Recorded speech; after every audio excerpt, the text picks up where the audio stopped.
Alice gripped a bucket of warm, buttery popcorn, her eyes fixed on the glowing marquee of the grand old cinema. The neon lights flickered, casting a nostalgic glow over the sidewalk.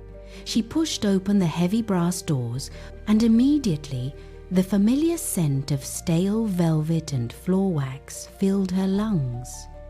It was a place where stories lived. As she hurried down the dim hallway toward Theatre 4, the shadows seemed to stretch and dance. Suddenly, a flash of movement caught her eye.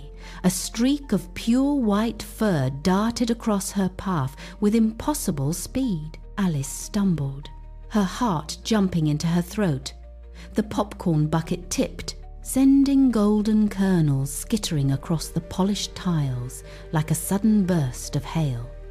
There, just ahead, a white rabbit crouched.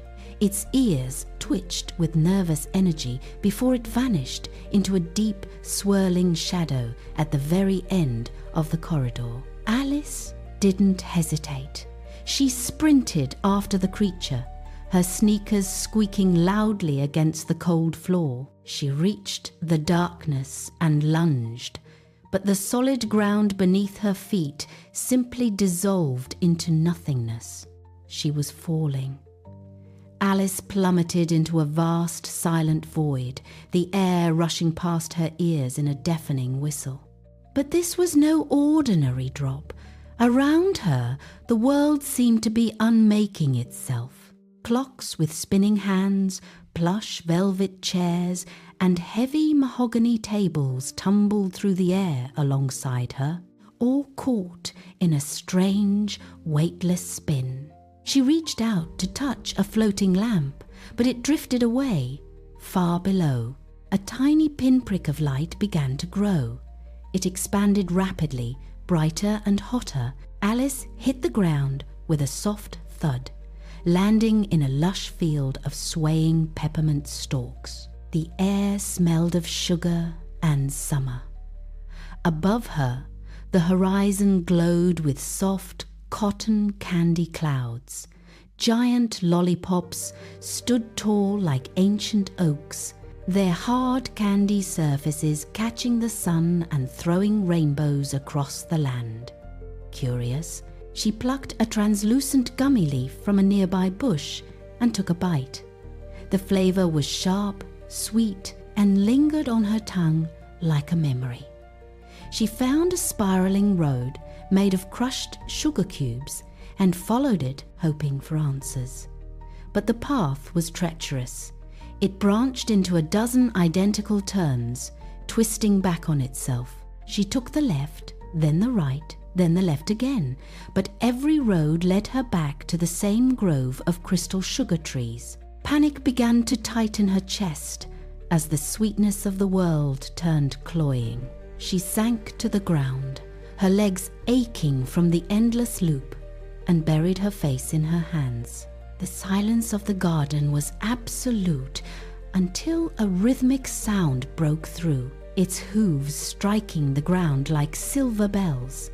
Atop the horse sat a prince in golden armor, looking as if he had stepped out of a tapestry.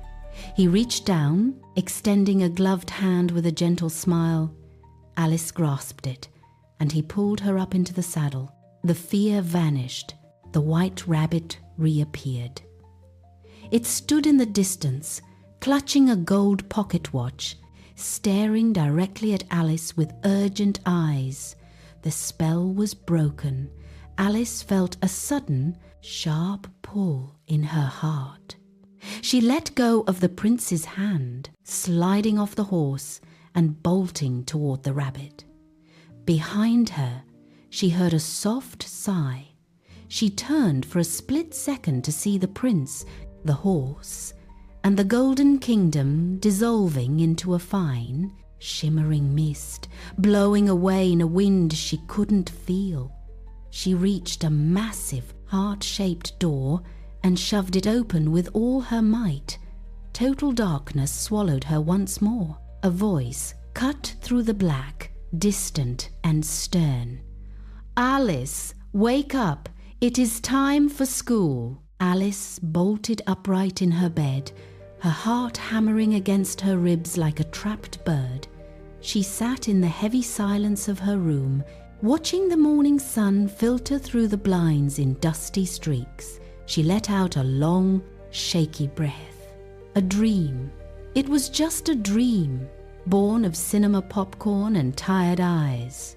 She pushed back the covers, the cool air hitting her skin, and grabbed her backpack to start the day. But as she turned to leave, a flash of vibrant pink on her nightstand stopped her mid-step.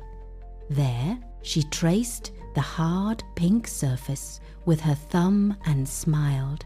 Some dreams leave a taste behind.